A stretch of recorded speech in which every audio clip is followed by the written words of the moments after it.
In this video, I'm going to show you how to replace your combination switch on your Ford Taurus. It's located on the steering wheel column. Using an 8mm socket or wrench, you're going to disconnect your negative battery terminal.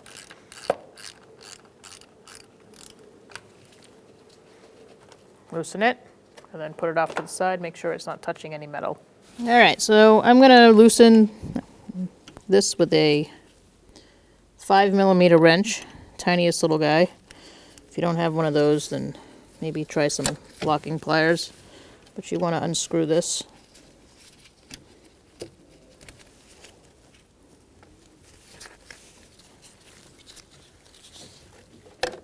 So that comes out like that.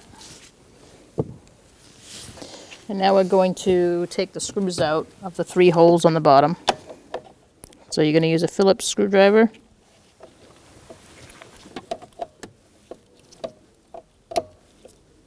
Alright, and we're going to move on to our other screws on the other side. There's 2 right below the ignition where the key goes.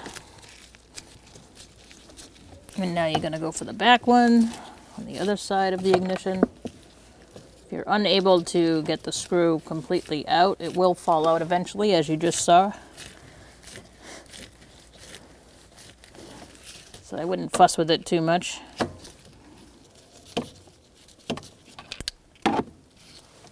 You could put that screw off to the side. My other one should fall out eventually. Sometimes if you use a magnetic screwdriver, it helps. But if not, just leave it there. It will fall out. Alright, so now we can pull that down, and this part up. If you can wiggle it out, that would be good. So there should be one down there, and there should be another one right here. Alright, using a 7mm socket and an extension with a 1/4-inch ratchet, you're going to loosen up top bolt.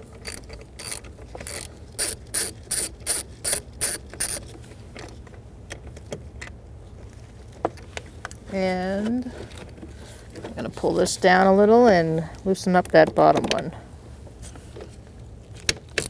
with a 7mm socket again.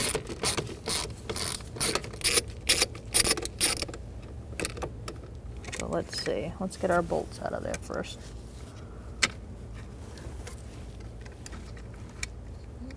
It's good to use a magnetic screwdriver like that. And I'm going to try to get the one out from here. There we go. I'm going to show you on the new part. There are 3 wiring harnesses you're going to be unhooking. So here we are like this. First one we're going to unhook is this one. And then we're going to try for this one. And then the last one is this one. There's one. Okay, to get to this one, you're going to want to sneak a screwdriver. So you're going to follow this. You're going to go up, over, and there's a little tab. I don't know if you can see it right there. And you're going to push that in and then pull it out. And lastly, we're going to go for this one.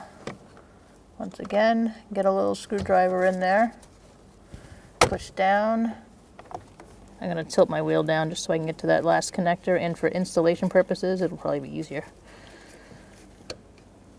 Alright, so now we're all the way down. Okay, so now you can take this out. And that's out of your way, and you can get to these much easier.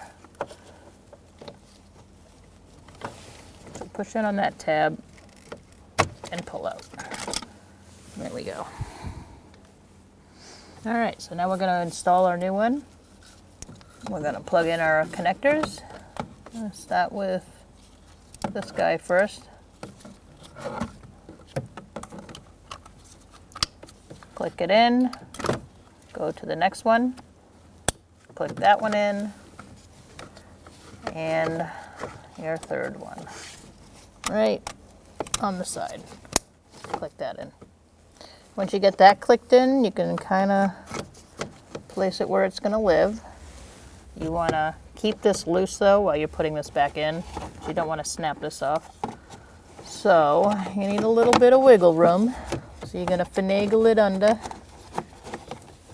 gently. If you need to move it around, feel free. Again, we are sneaking around that ignition switch.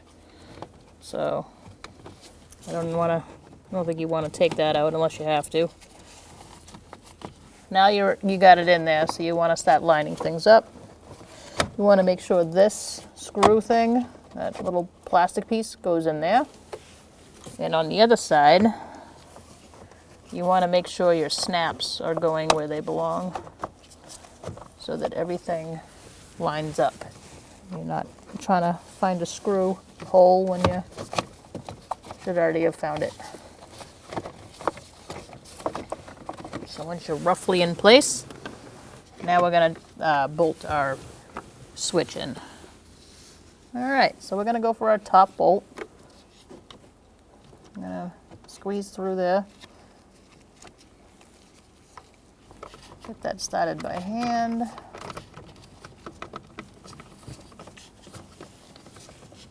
Sometimes if you wiggle it around a little bit, you might have better luck.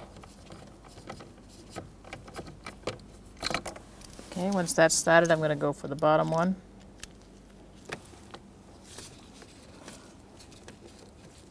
Don't force it in there. If it doesn't go in easy, it's not in the right thread. You don't want to force it through the wrong and cross-thread it. All right, so now that we have the switch in, we are going to tighten down our bolts. Do about wrist tight. And do the top one as well.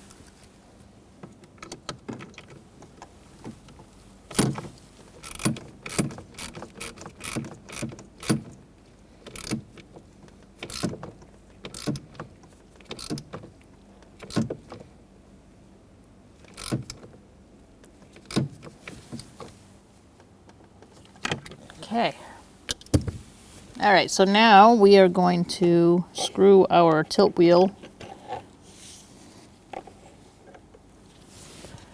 into where it belongs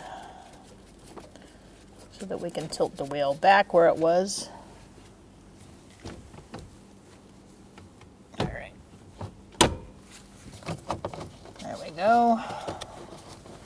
So now we got it where the hazard lights are.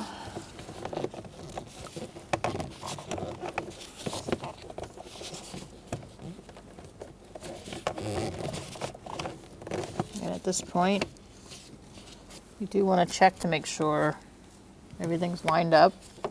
I can see that my plastic piece on the top there isn't, so I'm going to move that over. And on this side, there's a little clip that fits into like that. So once you hear that click, you know you're in business. Don't force it, you will break it, especially if it's an older vehicle and the plastic gets brittle over time. So now at this point, we can put our screws in and finish tightening up our tilt wheel mechanism. All right, so I'm going to feed my screw up and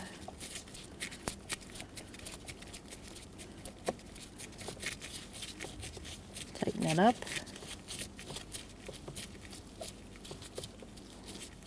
I'm looking right here. Usually it cinches up a little bit.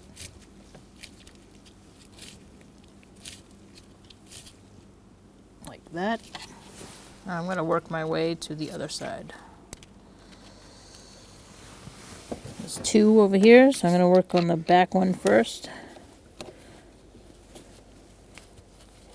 Okay, and now we're going to do our last screw.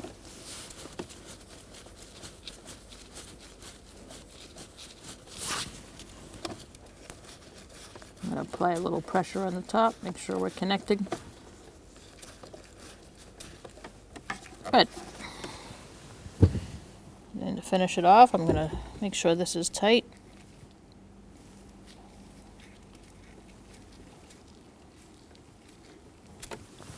Take my little baby wrench, 5mm.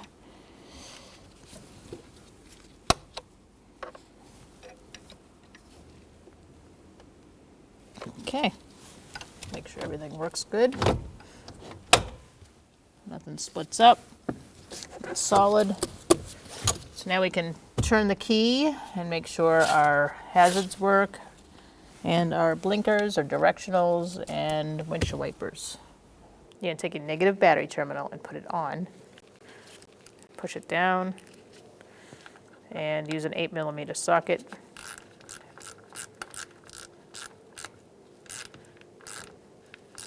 And tighten it wrist tight. Make sure it's not moving. Okay, so I'm putting the key on. My blinkers work. High beams work. Wipers work. Hazards work.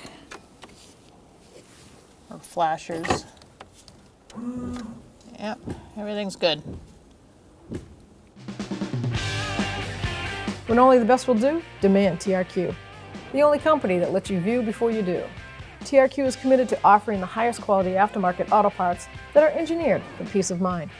Thanks for using and viewing with TRQ.